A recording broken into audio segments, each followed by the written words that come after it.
Welcome to the Bringing Business to Retail podcast, where I, Selena Knight, share strategies, interview retail revolutionaries, and delve into the minds of e-commerce experts to help you grow a profitable, independent retail or e-commerce business. If you're stuck in a rut, or if you feel like business is way harder than it should be, or you've overachieved all of the things that you've set out to and are wondering what to do next, or how do I even make this better? I know that you're going to love today's episode. If you're stuck in a rut, feel like business is way harder than it should be, or you've achieved all of the things that you set out to and are wondering what next, or how do I even make this better, then I know that you're going to love today's episode. Hey there, and welcome to today's episode of the Bringing Business to Retail podcast. I'm your host, Selena Knight, the retail strategist, and I come to you live from week 3 of lockdown. Yes, we are about to head into our 3rd week of lockdown here in sunny Sydney, Australia. Now, we were lucky enough to be down at the beach house for the last week and a half. We managed to escape just before the lockdown was announced, and then we came back home on the weekend. And one of the things I noticed when I came back, this big difference between the beach house and our home, is that the beach house doesn't have much stuff in it. And I mentioned this last week that I love going down there because it's not full of clutter and there's not 1,000,000,001 jobs to do. And of course, when I came home, there's 1,000,000,001 jobs that need to be finished. There's mess, there's laundry, there's clutter, there's DIY jobs that we haven't finished. And I walked into my office and I looked around and there's just stuff everywhere. And just before we went away, I'd taken the opportunity to go through all of my storage, all of my cupboards, and throw out all the old papers and do a general tidy up. But that's left me with boxes and boxes of stuff I need to find a home for, or I need to decide whether I'm even going to keep it. And so looking around my office, I mentioned to Elizabeth today, looking around my office, I really need to up-level my office. And it's perfectly good. It's got my nice, fancy, brand new, ergonomic, very expensive chair, which I'm loving sitting on. It's got my great computer. I've got a big monitor, like the tech side of things I'm really happy with. But as I look around, I just see a lot of stuff. I've got my old office chairs, 3 old office chairs. That's how many I've been through. I've got my stand-up desk that I use when I'm recording. I've got papers everywhere. I've got a table that I was using as a temporary measure when I was doing some recording.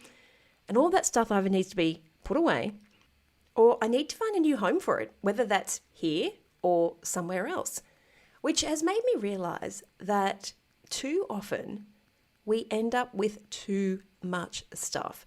It is a very fast-moving world. And it's very tempting to be buying cheap things that we use and dispose of. Now, if you know me, you know that I come from quite an eco-conscious background. My stores were very eco-focused. We're very passionate about sustainability here in our house. And so looking around, I've realized I really have to be more conscious about the things that I buy. And so the chair was an amazing chair. It's called the Flock Hag Capisco, if you want to look it up. It's probably one of the ugliest chairs you'll ever see, but it's very comfortable and it comes with a 12-year warranty. So I know that this is going to last. And I know I'm not the only person who is looking for quality over quantity these days. The whole slow fashion movement is seeing a huge groundswell. And I think as consumers, we want our products to last. We want classic, we want timeless, we want to be able to get more than one season out of things. Now, of course, that's not going to be everyone, and it's not going to be every single item. But if we can start to look at these products that we use and we keep for a long period of time, for years, and we invest in really good quality products, then we're doing so much for the environment. We're not contributing to landfill. Generally, items that have been created in this eco-conscious way have reused textiles, or they have different types of technology that use into them, or they use less water to produce. There are so many different factors that come into play that as we jump into today's episode, I want you to maybe take a look around at where you're sitting right now, the things that you use every single day, and think to yourself, is this the best quality that I want it to be? How is it helping me? How is it helping the environment? And by the environment, I don't just mean the global environment. I also just mean your environment, your home environment, looking at these pieces of furniture or looking at these clothes. How much space are they taking up? Are they cluttering up your house and your brain at the same time? Anyway, that's getting very, very deep, and it is the perfect segue into today's episode with Colin McIntosh from Sheets and Giggles. Now, I just absolutely love that name. Colin actually let me into his bedroom for this interview. Yes, he did film it from his bedroom. And if you watch the YouTube video, you'll see he is talking to me live from the edge of his bed. And we talked not only about the factors that come into play when you want to make a quality product, but what I really loved is Colin has managed to scale Sheets and Giggles to $1 million turnover a month in a ridiculously short period of time. And this just goes to show you that these products that have a value, these products that we can keep around for quite some time and that benefit not just ourselves, but also the environment, customers want it and they can be profitable. So you're going to love today's episode because not only do Colin and I have quite a few laughs, quite a few giggles, and he does let us into his bedroom, but I think you're really going to love the strategies because he's really open and he's really happy to share how he's managed to get Sheets and Giggles to that 7-figure turnover every single month in just a couple of years. So let's jump in to today's episode. Hey there, Colin. Thank you so much for joining me on the Bringing Business to Retail podcast. Now, I have been to Colorado, albeit for a very short stopover, but I have to say, I can't say that I saw an awful lot of eucalyptus trees in Colorado. So can you please tell me how a guy like you ended up being the CEO of a bedsheet company that makes its fibers from eucalyptus trees? Yeah, absolutely. So, you're probably more familiar with eucalyptus in person than I am actually. So eucalyptus grows naturally in Australia, and we don't take anything from Australian forest or any natural forest or anything like that. We actually grow them on biodiverse farms, but I'll get to that in a second. In terms of how it came to be, I basically wanted to found a company that I could be really proud of, and that was making a product that I thought was a material improvement on the world. I was actually fairly agnostic in terms of like which product that would be, which company that would be. I'm a pretty funny guy. I think I don't know. And so I looked at all the domains that I owned. I own a lot of pun-based domains: sunglasseshalffull.com, romanempire.com, and I owned sheetsgiggles.com. And I thought, can I build a bedding company? And it was sort of a perfect business model. $12 billion US market, most, 1/3 cotton, 2/3 polyester, no product differentiation, no sustainability, no brand differentiation, super boring space, highly fragmented, no major market leader dominating the space. And so I thought to myself, can I differentiate meaningfully on the brand? And the answer was yes, with Sheets and Giggles, and do something totally out there and ridiculous. And then the other answer was, can I differentiate meaningfully on the product in a sustainability forward way? And so I was doing my materials research. I was meeting with manufacturing partners all over the world. I flew to New York, I flew to India, and I ended up finding a really wonderful material that has not really been popularized in the US, called eucalyptus lyocell. It's the third generation of what's called cellulosic rayon, which is rayon made from cellulose, so fabric made from plants. First generation is bamboo viscose. There are some drawbacks to that I can talk about. Second generation is modal, which is usually made from beechwood, spruce, or pine. Not really suitable for sheets, it's too thin. And third generation is lyocell, which is usually made from eucalyptus, and it is closed loop system, softer than cotton, more breathable, more cooling. Absolutely fantastic product. I fell in love with it the first night I slept on a prototype, and I decided I'm going to bring eucalyptus sheets to the US. And I launched a crowdfunding campaign 3 years ago this month, and haven't looked back. Okay, let's just back up a little bit there. There's a lot of there's a lot of info It is an there, awful lot.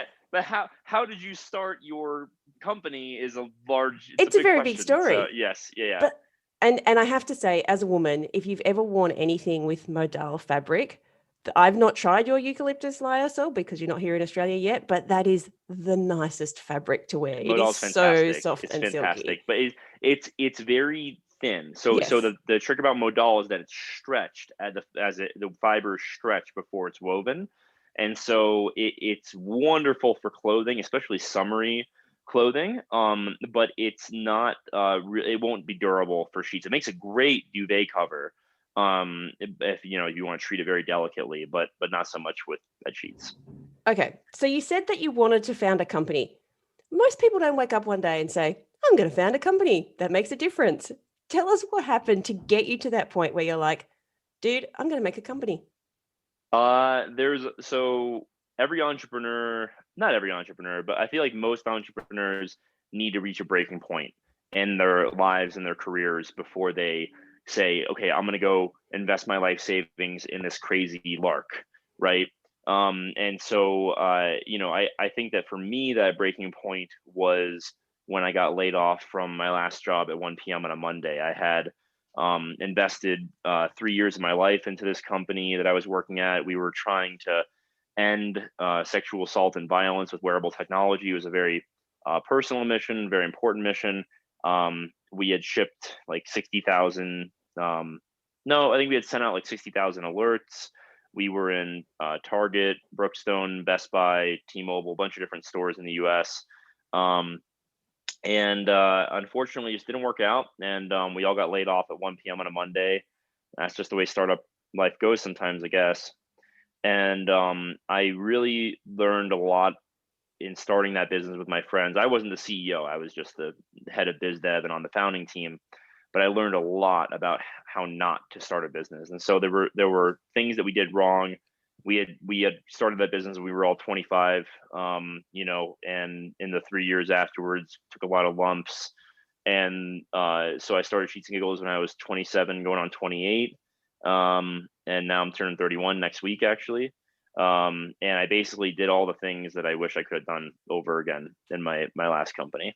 So they're very different, aren't they? From something that is, I mean, both of these companies are cause driven, but one is like very emotional, very sensitive. And I imagine it takes a lot of bandwidth to be working in a company, like a lot of mental bandwidth, to the complete opposite. You've built, and I would love to talk about how you sorted out the branding, but it is so fun and lighthearted and so very different. What was the shift you had to change in your mindset to get from something so heavy to something so light? Well, so and light, the sheets are very lightweight. So that was my little double entendre there. That was good. I like that. Yeah, I saw that. So I think that so God bless customer service, right? So customer service at my last company, not only did they have to deal with the normal everyday demands of customer service, which are a lot, but they also had to deal with a lot of stories of abuse and domestic violence and sexual assault, and it was really, we would share a story every week, an anonymous story every week from a customer about how our device was helping them, and it was, over 3 years. Yeah, I mean, it weighed on me, but that's a privileged position to take in the sense of like, oh, it weighed on me, like the victims were people that it really weighed on, and our CEO and our founding team and our customer service team really took, I think, a lot of the brunt of that emotional, that empathetic kind of connection to the problem. For me, it was more of a passion project. I had written the business plan when I was 23 with my friend who was the CEO at a kitchen table. I was very passionate about the problem because the genesis for it was my CEO's little sister, who had been assaulted, who was a very good friend of mine. I went to her wedding last year, and it was just a really personal problem. And so I think that making that transition, I was actually really excited to make the transition because I do stand-up comedy. I love writing creatively, and at the last company, they wouldn't even let me touch the brand or they wouldn't let me touch the copy or anything like that, because they frankly didn't trust me to be serious enough with it. And you had to be serious with it. So that was actually also a problem from a brand differentiation standpoint. There can be no differentiating brands in that, safety, emergency, life alert type of space. You can't be funny or rebellious or, unique. You have to have this very like caregiver brand archetype. And so that Well, actually was a big, that's a very big yeah, norm, isn't it? You've got to wonder if yeah. maybe if you had been let take control, things might have been a little bit different. Maybe. I think that there could have been a play there. It would have been really hard to pull off, and I don't think that the brand was built from the ground up with that in mind. Whereas Sheets and Giggles was built, again, going to school on mistakes of the past. It was built with everybody in the industry has the white sheets, the white walls, the French press coffee on the edge of the bed.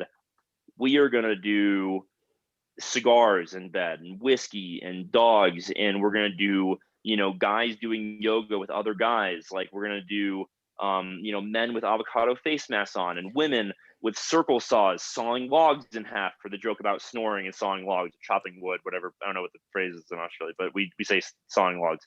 And so, like, we were just going to do ridiculous things visually, copy wise, because they're bed sheets. Like, you educate people on the material, right? They're lyocell. They're softer, they're more breathable, they're more sustainable, they're wonderful. Once conceptually people get past that, it's reviews, it's a price tag, and it's an online storefront. And then from there, And you're colors. Don't basically forget colors. the colors, we have big bold colors, but but other than that, you have a totally blank canvas to do whatever you want. And I love that about the space. So truth be told, I was actually very much looking forward to having a very lighthearted brand and something that I could stretch my wings with. I love creative writing. I couldn't do any copy work at my last company, which is kind of ironic considering how much copy I write for S&G. But yeah, it was definitely a transition I was looking forward to, and taking some time off from that serious brand voice. So we'll get on to the crowdfunding campaign in a minute, but tell me, once you made that decision, you're laid off and you're like, you know what, I've been thinking I'm going to build a company. I'm going to build the company. What did you do next? Did you draw it out?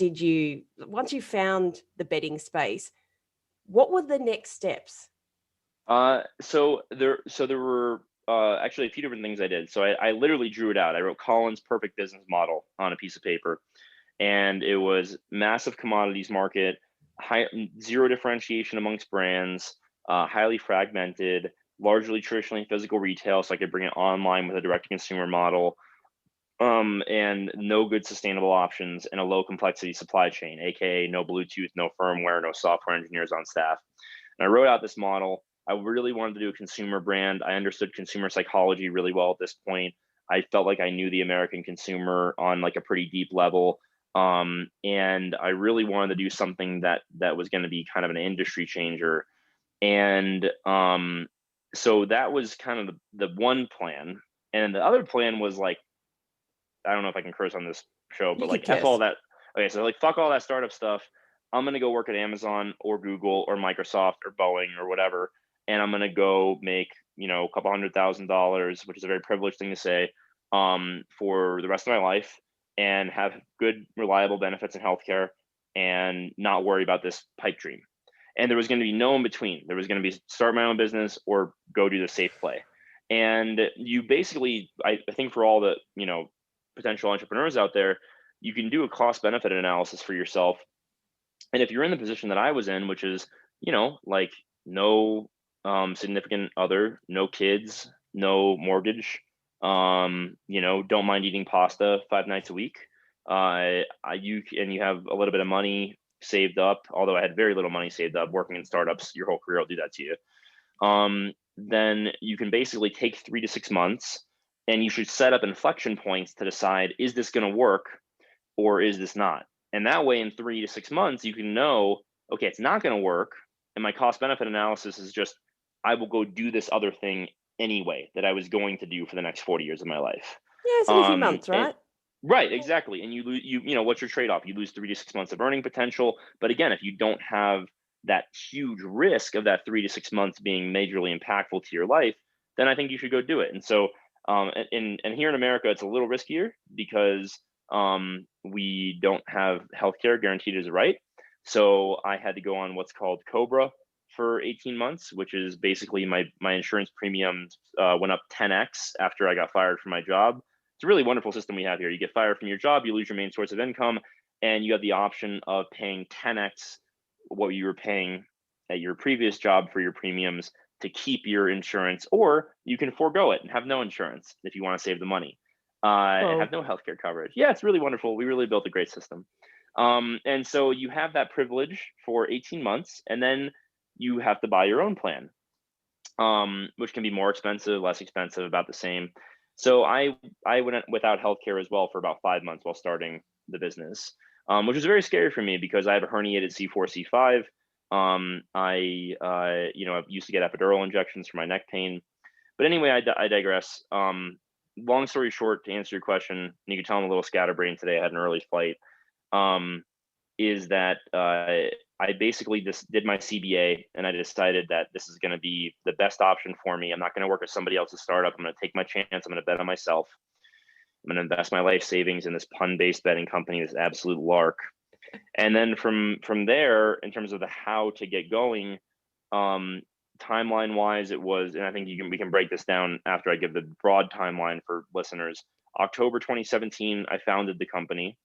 May 2018, I did the crowdfunding campaign, raised $284,000 for pre-orders. And then October 2018, 1 year after I incorporated, I shipped my first unit. And then 2 years later, in November 2020, we were on Good Morning America and making $1 million a month selling bed sheets. So there's a lot of yada yada yada in that 2 year time frame, to quote Seinfeld. But that's kind of the timeline flow from Q4 2017 to Q4 2020. Okay, everybody wants to hear that. I want to know, the question I've got is, when you said 3 to 6 months and you had those points where you had to check in, do you think that focus, that deadline, those points that you put in the sand were the key to being successful or not? Like, you didn't just kind of wake up and go, I'm going to give this thing a go and see how it works. I think it was the lack of emotional attachment to success or failure is what led to success. So like what I mean by that is there are a lot of people who have an idea. For most people, it's a really bad idea. For some people, it's a good idea. And for me, it was just an idea. Selling bed sheets is not an original idea. My idea was other people can do it. I see how they do it. I think I can do it better. Right. Yeah. And sometimes ideas don't have to be revolutionary. They simply have to be different. An improvement. Yeah. Different. Right. And sometimes not even an improvement. Sometimes just different. Find your audience. Right. And so, for me, I think that like I was very emotionally unattached to the idea of failure versus success. I had already failed, right, with my prior company. I had already felt that emotional, drain. I moved my whole life from Seattle to Denver for my last company. I got paid $1,600 a month for quite a while. My salary never peaked over 60 grand a year. We all got laid off at 1 p.m. on a Monday, had to buy back our laptops if we wanted to keep our laptops, didn't get last week's pay, lost our healthcare very suddenly. I had 3 hours to wrap up 3 years of partnerships. It was not fun. Yeah. And so I had already had that emotional gut punch, but not as bad as my friend who is the CEO. She had made, and I say this lovingly, she's one of my best friends and I care about her to death and I always will. And we're very close. I just officiated her wedding 2 months ago, actually. But she had necessarily wrapped up a lot of her own personal, worth. I don't want to say worth. I don't want to say worth, but her persona in the company. Right. And I say that as somebody who has a betting company. I'm doing this interview from my bedroom. Obviously there's some hypocrisy there, but it really became her. And I think that a lot of people, where they go wrong is they think if my company fails, I fail. And that's just not true. Maybe your margins failed. Maybe your product was rejected by the market. Maybe you launched on the wrong channel. Maybe you got screwed over by the wrong partner. Maybe you couldn't find a part that you needed. What you hired the wrong person, whatever the case, it doesn't mean that you failed as a person. It means that this, fictional thing that you've created out of thin air the product is no longer, Yeah. right. It's no longer here. So, for me, I think that emotional lack of attachment allowed me to set inflection points that were very rigid. And it was, okay, if I can get an email for under $1 per email, then I know that I can capture 10,000 emails in order to have a $30,000 day one on my campaign and guarantee myself $100,000 for the crowdfunding campaign. I'm happy to take you through that math for people who are interested in crowdfunding.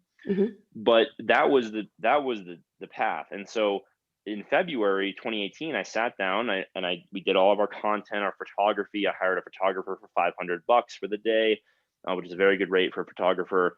I had all my friends be our models. I had all of our dogs join the shoot. I wrote a bunch of copy doing the value propositions for the brand. And then we started running Facebook ads to early adopter and Kickstarter lookalike audiences. And we basically ended up capturing emails at about 89 cents a piece. Ooh, that's good. That's a good price. Yes, it is. It was great. And I knew we were on to something. We were capturing emails at like a 40% conversion rate, which was crazy. We got a lot of enthusiasm in the comments. And what was your, just to jump in there, what was the selling point? What was the unique selling point in those ads to make it different? So for a crowdfunding campaign, you need 3 differentiation points. So for me, it was, they are softer than cotton. They're more cooling than cotton. They're sustainable. And then there was a 4th, which is, and they're a third of the price as Bed Bath & Beyond's eucalyptus sheets. Right. And so it was better product, more sustainable product at a better price. And those were the 3 differentiation points. And then of course the brand voice was lightning in a bottle. The brand voice was me making myself laugh, just nonstop comedy in the copy. And people I think that they just loved it. They just really resonated with it. And so we ended up capturing 11,000 emails for about $10,000 that I had earmarked for pre advertising. And we shut the email hose off in April. We launched on May 1st. We converted our email list at about 4.5%. Email list generally converted about 3%, which is why I thought I needed 10,000 emails to get $30,000 on day one, $100 average order value, right? And that snowballed into $284,000 in pre-orders. That's what got our first production finished and underway and shipped to the US. And I started shipping boxes myself on October 1st, 2018 from our warehouse, got there at 6 a.m. and started shipping boxes after I had palletized all of them. So I just have to point out here, for those people who are not familiar with Kickstarter type campaigns, let me just get this right. You not only had a successful campaign, you actually shipped the item within 6 months, because that is almost unheard of. 5 months. So we promised by end of August, and we shipped October 1st, and we kept people in the loop. And so we were 30 days late. That's the way that I like to phrase it, is we were 30 days late and we kept people in the loop. People were thrilled in terms of the timing and just our brand ethos and keeping them in the loop. And it was great. And it was so rewarding to pack those. I packed the first 4,000 boxes myself, or with my buddy Bobby. I remember those days like it was almost 2 years ago, like 2.5 years ago. You work nonstop 18-hour days for a couple years, and you look up and you see your face on Good Morning America. It's a really odd sensation. So tell us how. Okay, so first of all, I want to just go back to that day when they've all arrived and you and Bobby are in the warehouse. Tell us what was the process? Did you go into the Kickstarter campaign and print all the orders? Like, just give us just 2 minutes on what packing that first handful of orders was like, the atmosphere, the process, the feelings. Yeah, it was a nightmare. Our first shipment got held up. So okay, so I have great partners in India. They're people who have become my very good friends and business partners. And I flew over to India personally in June to oversee production. We fly out there every year, and just top of the line manufacturing and everything from wastewater treatment to employee policies in terms of 8-hour days, overtime, healthcare benefits, really really top of the line stuff. And I love working with them. We had like 30% fabric rejections on our first batch. They were learning with me. They had done this material a little bit before, but not it's fairly new material. And we were learning alongside one another in terms of quality control and production. And 30% rejections, that sucked. We had like upwards of 10% defect rate on our first batch, 10,000 units, which sucked. We had logistics delays. We had a 3-week custom delay. They arrived in the U.S. in early September, and customs wouldn't release them for a while because we were a new importer.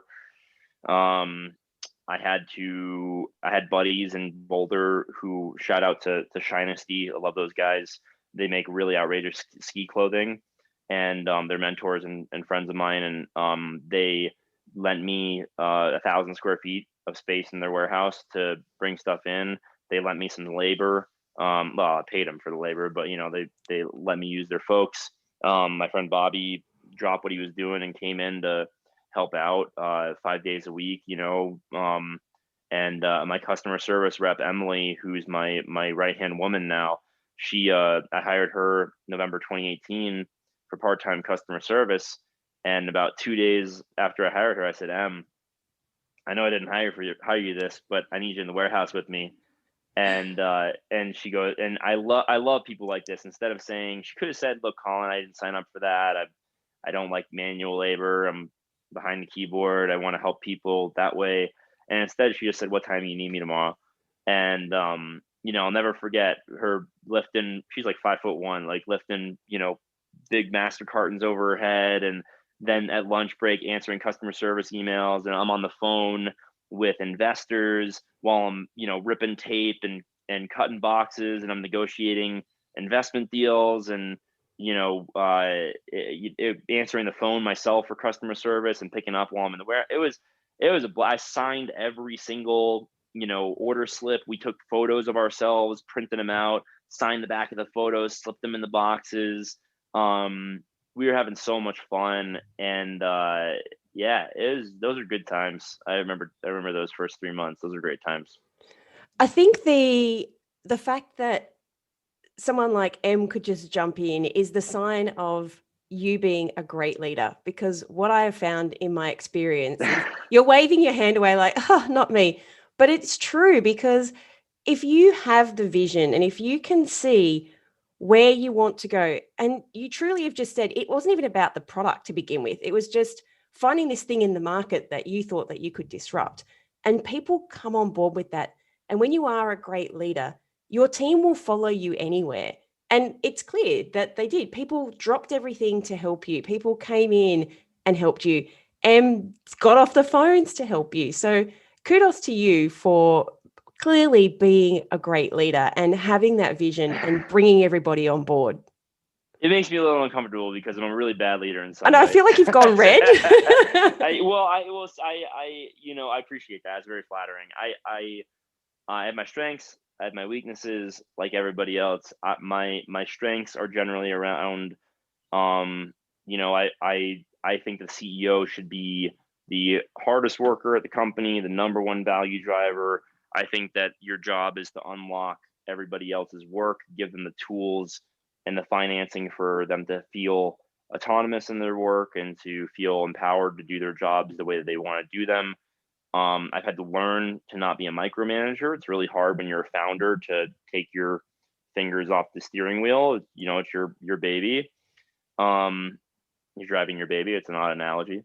And what's your tip there? What's your tip? Because that's what I find. I've worked with lots of businesses, and particularly when they hit that 2, 3, $4 million, they find it really hard to take their fingers out of all the pies and not know exactly what is going on everywhere. The biggest thing is to remember just remember your weaknesses, which I was about to go into. Like, I'm not organized. I don't do well with email calendaring. I don't like early meetings. I don't like rigidity. I like, I'm a very frenetic energy person, and so that makes a really good founder. Makes kind of for a pretty shitty CEO. And so I've had to like get CEO training. I've had to talk to my employees and tell them, like, look, like, I'm not like, and I feel like I'm like quoting a movie character here, like, called Ben Stiller plays him in the movie Dodgeball, White Goodman. Like, don't think of me as your boss. Like, think of me as like the person that you report to and who pays your salary. But like, like, I more of like, I've told my team, like, look, I want total authenticity from you in your interactions with me and the team. I don't want you to feel like you have to impress anybody. You have a safe working space. Like, you're not going to get fired for taking risks, for doing crazy things. And I want you to act with me the same way you do with your significant other, your friends, your parents, like your acquaintances. Like, I just want you to be yourself, because I think that people really dread going into work, not because of the commute or because they hate their boss or whatever, although that is for some people. I think it's because, like, when they go into work, they're like putting on this like hat, and the hat is, I'm going to be a different person for the next 8 hours, and I don't like that person that I have to be. And it's really sad.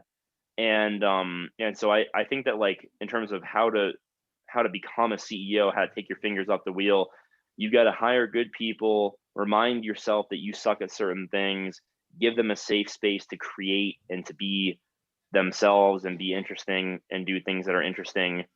And really strive for that authenticity in every department of the company, because I think that if you do those things, you'll see that the work product exceeds dramatically what you as a single person are able to do with 50, 60, 70 hours in a week.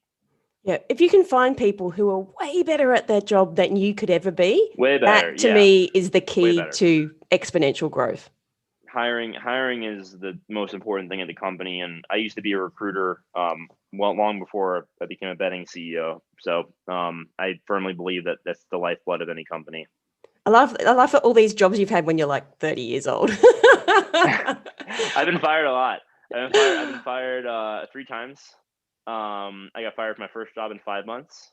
I got fired from my third job in 10 months. And I got fired from my last job after 2.5 years before I founded S&G. So I'm a terrible employee. I got fired from my third job because I told my boss to go fuck himself. He was being very sexist towards a female applicant that we had apply to a job, said something that I won't repeat.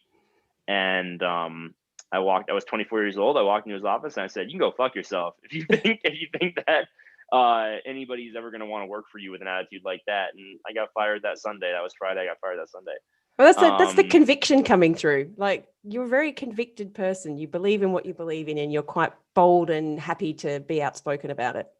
Yeah, I think that that's a good way to live life. Like, I don't know. I think that you're here for 80 years and then you go, and maybe there's something after, maybe not. But I don't know. I don't want to live without being who I am. And I think that I try to afford that luxury to my team too. Like, I love the people I work with. To date, we've only ever had 2 people ever leave the company. Both left on their own volition, and one was after 3 weeks where they were just like, "Hey, I don't think this is for me." And I was like, "No worries, no hard feelings." And that was it. And then the other one was about 1.5 years, and she was awesome, but wanted to go change industries and work in nonprofits. And I said, "More power to you, but thanks for everything." And I love working with people who really care and who really like each other. And I'm trying to do things differently. I don't want to talk on and on and on. I'm sorry, but I'm thinking about like 4-day work weeks. I'm thinking about Fridays off. We already do like meetingless Fridays, stuff like that. It's kind of different. But that's the whole point, though. If you're going to disrupt an industry, don't just disrupt the product. You've disrupted the supply chain. You've disrupted the contents of the product, the marketing, everything. Why not the way that the company operates internally as well? I think customer service specifically, I do a lot of customer service myself still. I jump in on emails. I talk to, when there's an escalation, I answer things personally because people tend to calm down when the CEO jumps on the line. But like, I really think that like, I don't know how it is in other countries, but like American consumers are absolutely trained to be monsters to customer service people. Yeah. And it's really sad. And so my customer service team, God bless them, they have full autonomy for me to tell people like, calm down, it's just bed sheets. Like it's okay. Like we're going to refund you, relax. But beyond that, I'm thinking that like to help with the everyday drain of it, to basically you have to do it 4 days a week instead of 5. I think you need that extra day off. So I think we're going to flip the 4-day work weeks for CS and do odd hours and that sort of thing, because other members of the team, marketing, product, myself, we have a really nice privilege of being able to like take off for a few hours and go to the grocery store, or like, work from home and exercise or whatever. The customer service team can't do that, because even if they take the time off, their mental anxiety is through the roof because the emails are piling up every hour that they're not on. And so it needs to be like a rotation, a tag team. And so we're building out that schedule now. So that way we have people who are always on, and then our team can take the days off without freaking out about it mentally. I'm sure that they appreciate the fact that you are even intuitive enough to see that that's an issue, because most companies, it's just like, this is what you were hired to do. Too bad, so sad. Deal with it. Yeah, for most people, work is like an attraction of their life. And I really think that work should be additive. I think that like if you, and I like, look, like nobody's going to wake up in the morning and be like, I'm so stoked to, go sell bed sheets. But like, if you can make it so that way you wake up in the morning and it's like, I'm really stoked to write this new comedy script that's going to make people bust out laughing. I'm really stoked to create these designs that are going to shock and awe. I'm really excited to, have interactions with people that, change their mood, day, attitude, life. And I'm looking forward to selling a product that like people with fibromyalgia sleep on, who say that's the only thing they can sleep on. People with ALS, MS, people with eczema, contact dermatitis, chronic conditions. If it helps them sleep through the night, that's incredible. We plant a tree for every order. We save 1,000 gallons of water per sheet set that we sell. We save hundreds of millions of microplastic fibers versus polyester per sheet set that we sell. We donated $40,000 last year to COVID-19 relief in the state of Colorado. Like that stuff is, I think, we're just selling bed sheets, but like, it leads to this sort of thing. So we have the 5 pillars of retail success: money, sales, customers, marketing, and impact. And this is impact. It actually doesn't matter what the product is. You can take the product out, but what you're doing, is changing. So let's fast forward, because I think you and I could talk for ages. What have you done to get from Kickstarter campaign to being on Good Morning America and doing, what did you say, $1 million a month? Yeah. Oh my gosh. High five. It's really, thank you. It's very in 3 surreal. years. Yeah. What did you do? Super surreal. I didn't sleep much. Now I sleep more. On those super soft bed sheets. I gained like 30 pounds when I started the company. It was bad. So how did I do it? It's a hard thing to explain. It's never one thing, right? There's so many moving pieces, right? There's the first things I did were I wrote a 2-page business plan that I felt very confident about, that I could defend. I did a financial model that modeled out what the company would look like, assuming reasonable assumptions over the next 2 years. And I did a brand identity map that I thought would build the most differentiated company in the industry. And those things cost $0. Yeah. And once I had those 3 things in place, that was when I started talking to people about it, and when I could talk about it with conviction. And once I could do that, people said, "Hey, I like this." And I had friends and mentors and family members who knew me who said, "Hey, can I give you $5,000? Can I give you $5,000?" And I raised $60,000 in angel financing from people who had worked with me over the last few years. They believed in me, even if they didn't get it. They were like, I think the first guy I ever told about it, my buddy Paul, who is one of our major investors now. We were eating lunch, and I told him the whole plan. This is like 3 months after I incorporated. I said it's differentiated commodities market, da da da. And I said, and it's called Sheets and Giggles. And I'll never forget. He looked up from his lunch and he goes, "The fuck are you talking about?" And that was literally his reaction. That was literally like 3 years. It was like February 2018. And then he was like, "Well, hey man, I don't get it, but I love you, and I want us to hang out more and spend more time whiteboarding together. So, would you take a few $1,000s of angel investment?" I said, "Yeah, for sure." And so I did. I put I put the kind of base together that I described a second ago, the 3 documents. Then business model, brand identity map, and financial model. Then I talked to people about it, and I got buy-in from people who I really respected, in terms of them agreeing, this is okay, this is not a bad idea, it's just about an execution of the idea. And then I took some money from people that I really cared about. So, mentors, friends, family, colleagues, people who I felt then financially beholden to and had a fiduciary responsibility to. It became real. Then I didn't spend that money until I spent my own money. So I got my own skin in the game. That was the first $10,000, $15,000 that I spent was my own life savings at that point. Again, I worked in startups for my whole 20s, not much life savings. I put all that towards the company. I started a consultancy on the side, an Amazon consultancy, made $2,000 a month in retainer running Amazon sales for another company. That helped me pay my rent and buy pasta. Got on Cobra, went without healthcare. I worked 18-hour days, 7 days a week, gained 30 pounds, did a successful crowdfunding campaign with an agency that I credit a lot of my success to what I learned from my agency partner. And then from there, we, flew to India, navigated Mumbai and Gujarat, lovely places, built our first products with our team out there, shipped the first 3,000 units stateside, received them out of customs, palletized it, just taking you through the whole company history. Then we go into an accelerator called Techstars. That was incredibly useful. We raised a little bit of seed funding, about $1.5 million in seed funding in summer 2019. And then we hired our first 3 or 4 employees. And you hit $50,000 months, and you see a pathway to 100. You hit 100, you see a pathway to 200. You hit 200, you see a pathway to 5, and then you hit 5, and you see a pathway to 1 million.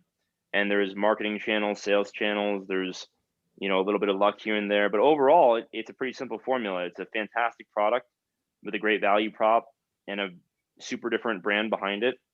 And we have awesome customers who are about the number. We're about to hit 100,000 units shipped in 3 years, 2.5 years. And, along the way, you say yes to everything. I've said yes to every podcast that has ever reached out to me. I've said yes to every, I flew into San Diego, and I drove to Palm Springs. Palm Springs? Yeah, Palm Springs, Palm Desert, to do a segment with the local NBC anchor out there in late 2018, because it was free, and except for the plane ticket and a car rental. And so I drove out, and I, stuff like that is crazy. Like, I drove 4 hours through the desert to do this interview with a local NBC affiliate. And I've been to Frankfurt for home textiles conferences, and I've been on stage. I've won first place at Denver Startup Week, pitched my heart out, won a $95,000 check. And some of this stuff also comes from failure, like 5 years of being fired 3 times, being laid off, flying to Minneapolis, pitching Best Buy, pitching Target, getting no's, getting yeses, negotiating contracts. I trained 100 Brookstone stores personally in my last company. There's so people, there's so much stuff in here that I don't know how much of it is useful or interesting to people, but like I tell my girlfriend all the time, and other people who are maybe struggling with like where to get started on something or whatever, that just having the sort of action bias and just doing things is gonna lead to a lot of current and a lot of motion, and I think that's where the electricity happens. Do you know what I took away from all of that? I don't know. First, I talk a lot. No. These are things that I took away. Maybe other people took other things away. One is you knew that you could not do this on your own. So you knew that you didn't have enough money. You knew that you were going to need advice. You were going to need sounding boards. You were going to need people. Eventually you would need employees. But one, you had the conviction, but you realized right from the beginning that your $15,000 was not going to build you a company. And so you didn't say, I need someone to give me $50,000, $100,000, $200,000. You're like, I'll take your $3,000. Like that's the fact that you believe in me is enough for me to keep going. Very, very meaningful. Yeah. It's very meaningful. Yeah. So that was the first one. Is one, you didn't expect to do it with your $15,000, and that is so often I see businesses fall over because they simply run out of money. You were saying right at the beginning, you might fail for a lot of reasons. One is you just don't have enough money, and you need money to grow. Yeah. So too many times I see businesses that are turning over $2 million go bankrupt because they grow broke. They don't understand that it takes money when you're making money to make more money. To keep making more money. I know it's a capital cycle. Yeah, it's crazy. Yeah, and so you were saying that's where you went out and you got the investor funding. Angel investment. The angel investment. And then I secured future seed funding, and I could talk all day about VC funding and that process, and what a nightmare it is. And but the fact that you realized, what made you realize that you needed the money before you ran out? That's the question I have, because too many people get stuck there. An Excel sheet. It was just an Excel. It was an Excel sheet of all the things that I knew I had to spend money on. It was budget for advertising, budget for email marketing, budget for contractors, agencies, budget for photography, for videography. I asked people. I had no idea how much a video cost. I didn't do any content at my last company. I didn't do any content. And so I had no idea how much a video cost. I called my friend Liz. I said, "Hey Liz, can I buy you lunch?" And so I took her out to lunch. And she runs a successful video company here in Denver. Shout out to Suna. It's awesome. She said, "Yeah, I've got a buddy named Chase who used to work with me, and he'll probably do your video for maybe $5,000, maybe as low as $3,000." I said, "Okay." And then I went home, and in my Excel sheet, I just wrote down $5,000. I ask questions all the time from people. How much does this cost? How much does that cost? And then I basically had a budget, and it said on the bottom line, it said $56,000, and in order to make our first $100,000, and that was probably a little too conservative, but I'd rather be more conservative than not. And I said, okay, so that means I need at least $56,000. Let me put in 15, and then go out and raise 60. And that was when I had those conversations with and by the way, all those people who knew me, heard my idea, had lunch with me, talked to me about it, and said, "Hey, Colin, I just don't think this is going to work. I think you're emotional from your last company, and I think that you need to do something else and give this some more thought." I would have had to take a hard second look at it and said, maybe that's true.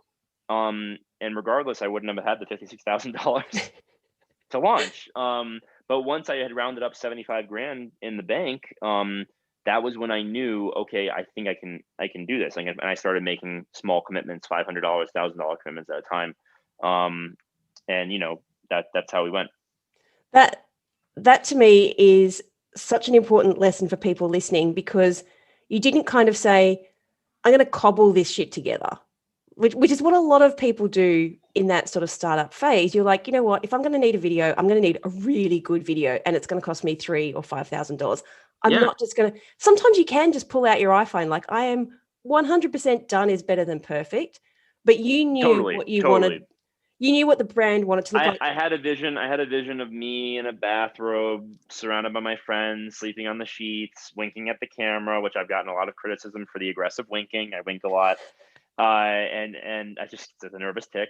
You know, I had this vision, and it was always about this bit. I like to build content around a central bit, and I built this whole video that we initially shot for the crowdfunding campaign around this one bit of,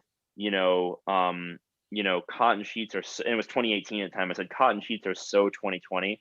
And then some guy off camera goes, it's 2018. I go, what? It's 2018. I said, I'm sorry.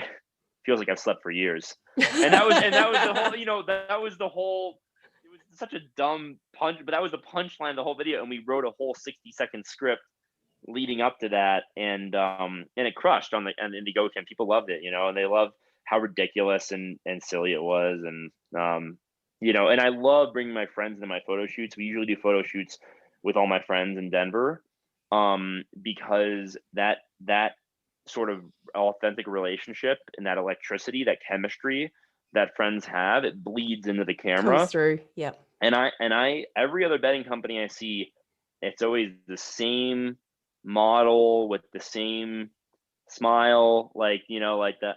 And like, it's the same, it's the same, like, pizza in her hand. It's the long, thin New York slice. It's a cup of coffee. Don't forget the obligatory cup of coffee.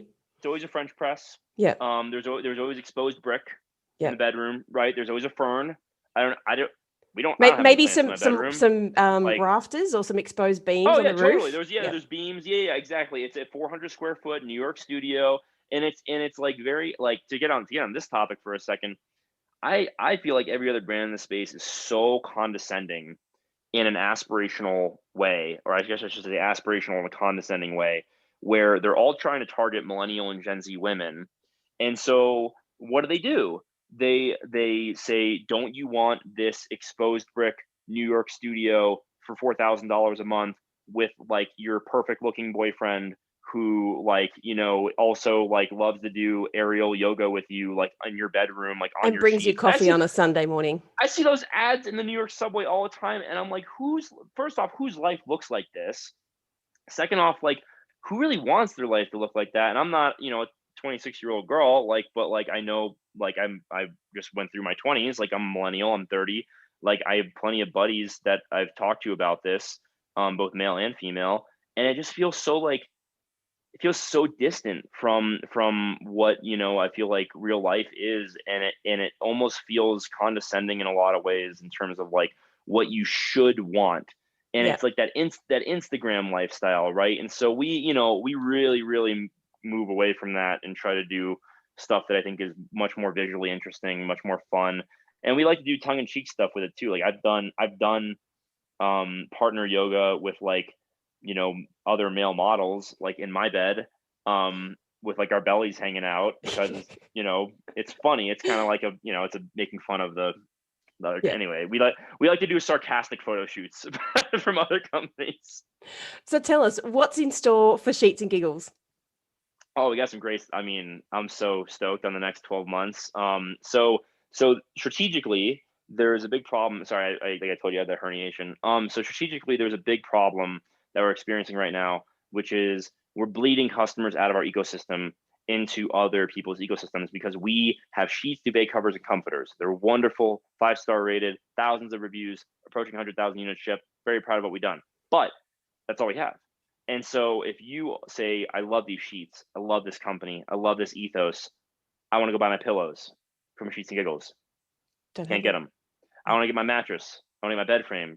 I want to get my topper, my protector, my towels, my curtains, none of it.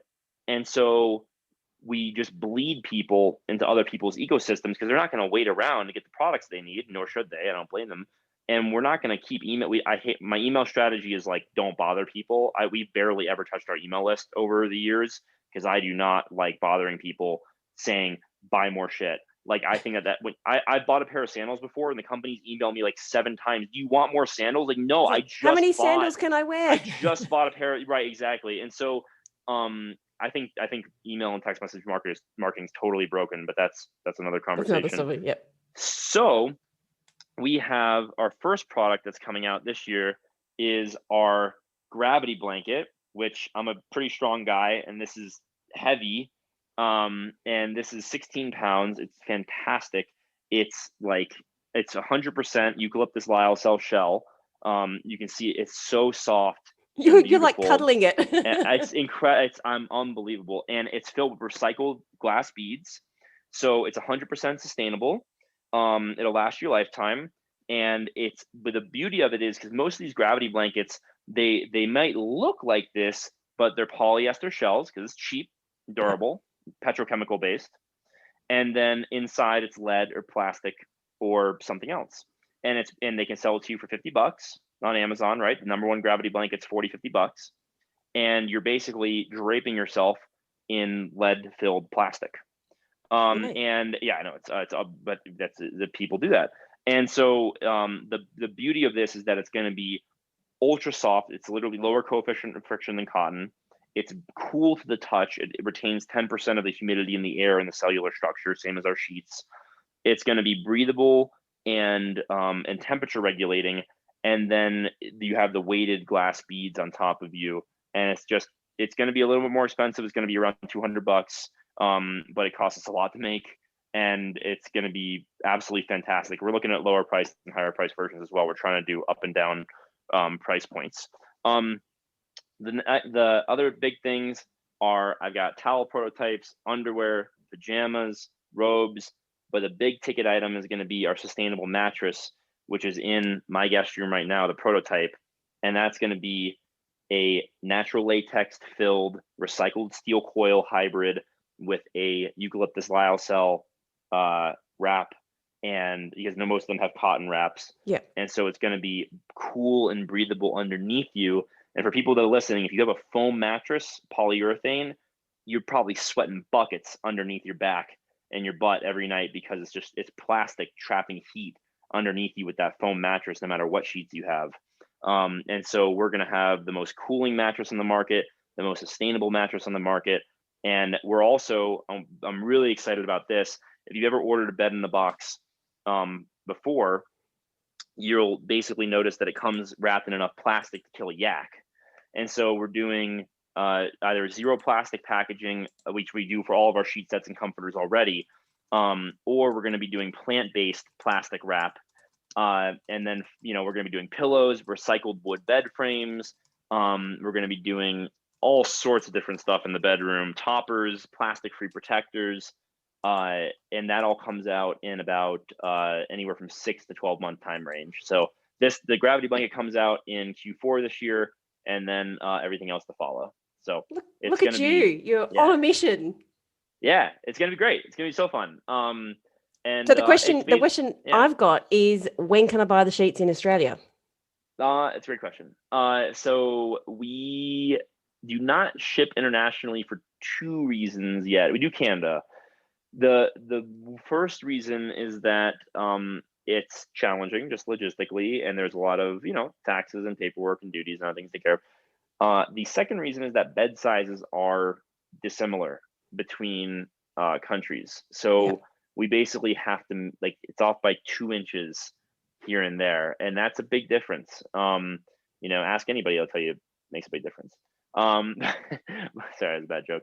But so basically I think Australian and UK and Canadian and Mexican and US bed sizes, European bed sizes, they're all off by 2-3 inches. And so we're thinking about opening up Australian shipping by end of this year. So hopefully by the time it gets hot again out there, you'll have our sheets on the bed. Awesome. I look forward to it. Well, thank you so much for sharing this journey. I think we could talk for ages. So I would have loved to talk to you more about the angel investing and the crowdfunding and all the other things. So we might just have to have you on another time. Well, thanks for letting me come on. And I hope it wasn't too much of a stream of consciousness. Like I said, I've been up since 5 a.m. and had a lot of coffee today. But this was super fun. I appreciate you reaching out to me and having me on the pod. And I hope it was useful for some people out there thinking about starting their own business. And if they are in the US and looking for some sheets, sheetsgiggles.com? Sheetsgiggles.com. We own eucalyptussheets.com. We own Amazon.com/sheets, which is a very lovely URL. But yeah, we're real easy to find. Sheets and Giggles, eucalyptus sheets, you'll find us. All righty. Well, thank you so much, Colin. You have a great rest of your day. All right. Thanks, Selena. It was super nice talking to you. I hope you enjoyed this week's episode of the Bringing Business to Retail podcast. You can find all of the show notes over at selenaknight.com. If you found something that you heard today particularly useful, I'd love it if you could leave me a review on iTunes or Stitcher. And of course, feel free to share this episode with someone that you think could benefit by listening to it. Want more retail biz strategies? You can watch the Bringing Business to Retail TV show, where each week I'll answer a question or provide you with a simple, actionable retail biz strategy that you can implement in your business right away. If you have a question or a guest, I'd love to hear from you. Drop my team an email at podcast@selenaknight.com, and I'll see you on the next episode. Have a great week.